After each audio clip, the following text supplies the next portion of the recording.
Duren, he will not be eligible for the NBA draft next spring. So he's got 2 seasons. Whether the second's at Memphis or somewhere else, we don't know. But we know right now that's the power of Jalen Duren, but a great recognition from Williams. Unselfish play. It'll be LeMoyne Owen basketball.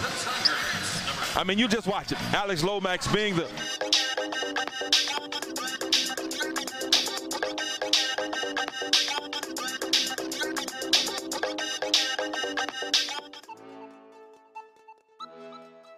It's Jalen Duren, the Memphis freshman, big man center who reclassified this year. One of the younger players in the draft will be 18 and a half on draft night. 6'11", 250 pounds, 7'5" wingspan. So here's another guy already built out, even at his young age, as an NBA player. He's got an NBA body, good athlete, dunks everything, loves to attack the rim, can really run the floor well. He's shown some real passing acumen as well, which I think will be a big thing for him and be a big part of determining ultimately where he goes in the draft. Some of the teams really like him and saw him at the Memphis Pro Day and, think that given his body and his strength that he's going to have a big impact in the NBA. Other teams are like, he's a little bit too much of a traditional NBA big man. He doesn't really stretch the floor. He tries to do some other things away from the basket, but that's clearly not his strength at this point. Is some questions about his motor a little bit, though overall people were pretty positive, at least about what he did for Memphis during Pro Day. And so this is going to be a guy that, look, if it was a decade ago and we were talking about, the old NBA draft, where would he be? He probably is going to be a guy that I think Duren would have been a #1 pick in the draft 15 years ago. But now I think he's a little bit on the outside looking in. Again, Banchero and Holmgren are more skilled than he is. Banchero has that sort of similar big body. Doesn't have the length of Duren and not quite the athleticism that Duren has. But I think the skill set probably wins out in the modern NBA. And so he's a little bit lower on the board.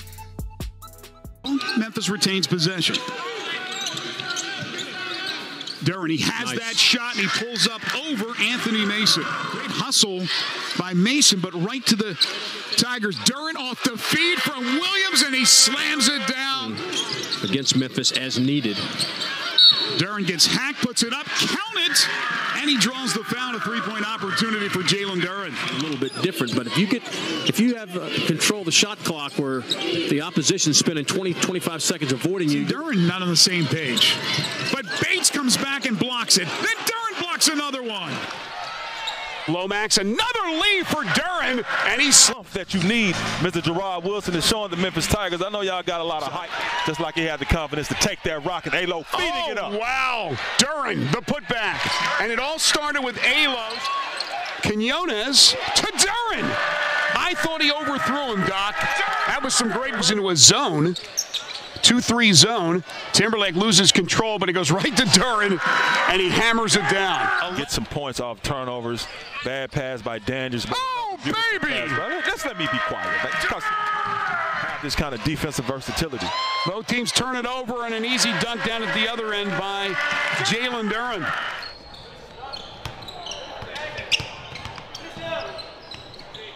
Let's go, Jay!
Just kind of the pace of college, just like how the game goes, and just how really just how the game goes, and like what's my role going to be on the team. I learned that, and just it was kind of me getting my feet wet. I think it was good for me, the 2 exhibition games, to have that before we go into the real season, just to see how it is and get used to it. For me, I've seen it as just being just a hard-working guy, like kind of getting those extra chance points and like just doing all the hard work, like doing all the little things. I talk about that with Coach, kind of like just like, you know, them little rebounds that nobody want to chase down, or like little like charges. I'm like try to go get every block, and just little things, like whatever I can do to help the team. I'm most comfortable with like my team, honestly. I feel like my team helps me a lot, and they help me not make mistakes. They're great leaders. We got a good group of veteran guys that came back, so they kind of helped me a lot in that aspect. Things I got to get better at, I feel like I feel like there's a lot of things I can get better at, honestly. I mean, all around, just kind of keep learning the college game and getting used to it over these next couple of games. I feel like I'll be cool, though. The most important thing is winning. So for me, I'm going to do whatever I got to do to win. Of course, I'm always going to work on my game. Behind the scenes, I'm going to always stay in the gym. But whatever my role is, I'm going to just stick to that. And then all the other stuff I feel like is going to fall into place. Just all different types of things down low, and just how to be smart as a bigger guy, and him being one of the guys who has stretched the floor, him just teach me little things, just little things that help my game. Very exciting. I mean, everybody's real pumped up. I mean, I feel like the whole city is really excited to see what we could do, and I feel like, this is going to be a great year, honestly. That's where the excitement comes from. I don't think it has anything to do with just the recruiting class. I mean, the guys are coming off a great year last year. They just won NIT. So we got the returning guys coming in with the new guys, and I feel like we just got a great group of guys that the city's behind, and we just going to have a great year.